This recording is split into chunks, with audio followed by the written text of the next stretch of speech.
Hi, I'm Elizabeth Daniel, and this is my informational speech.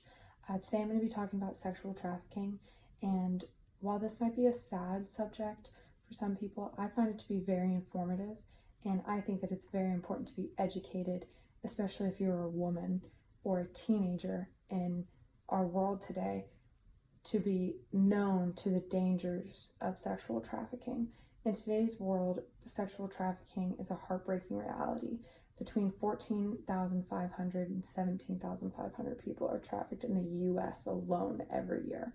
That's not including countries in Europe or in Africa or over on the Middle East, and those numbers are even more heartbreaking because there's so many more that go on there. And it's not here in the US. We're very fortunate because we do have people who are trying to stop it, and unfortunately in those countries, while they do have people trying to stop it, they aren't as fortunate as we are in the US, and they don't have as much access to this type of things that we have access to.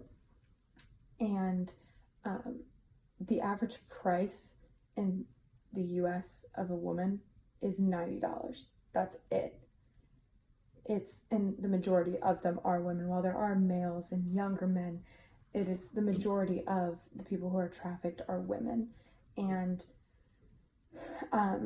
people who are runaways, have single parents, hopeless youth, people who are homeless, they're much more vulnerable to type of being sexually trafficked because of the fact that they are homeless and they don't have parents to help them. And the I-75, I-70 Dayton intersection is one of the worst intersections in the US because you can go east, you can go all the way to the west, you can go to the east and then all the way up.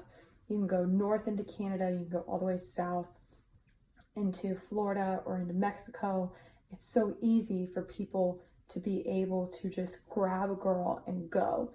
And if you aren't known to be missing for the first 2 to 3 hours, then there's likely chance that they will never find you, which is very sad. But I do personally feel, as like I said, every woman should be educated on the fact that this is such a heartbreaking reality and that this does happen to so many young women in our world today.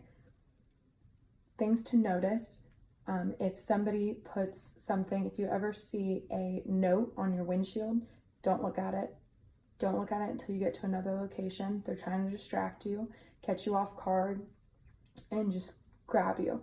They look for young women who are alone. And the new thing that they do is they put a zip tie around your mirror.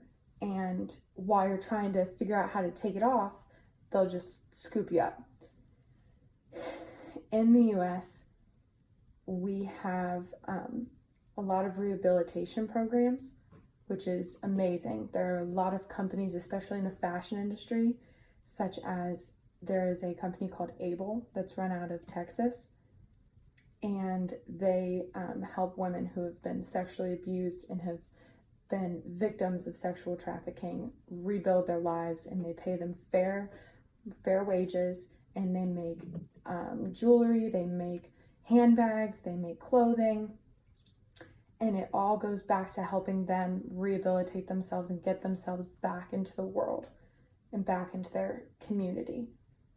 Another thing about sexual trafficking that I feel is very important to mention is the fact that a lot of people know that it's going on, but I don't think people understand how prominent it is and how it happens.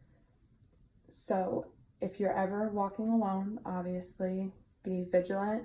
Women need to be very vigilant. And yeah, that's my speech.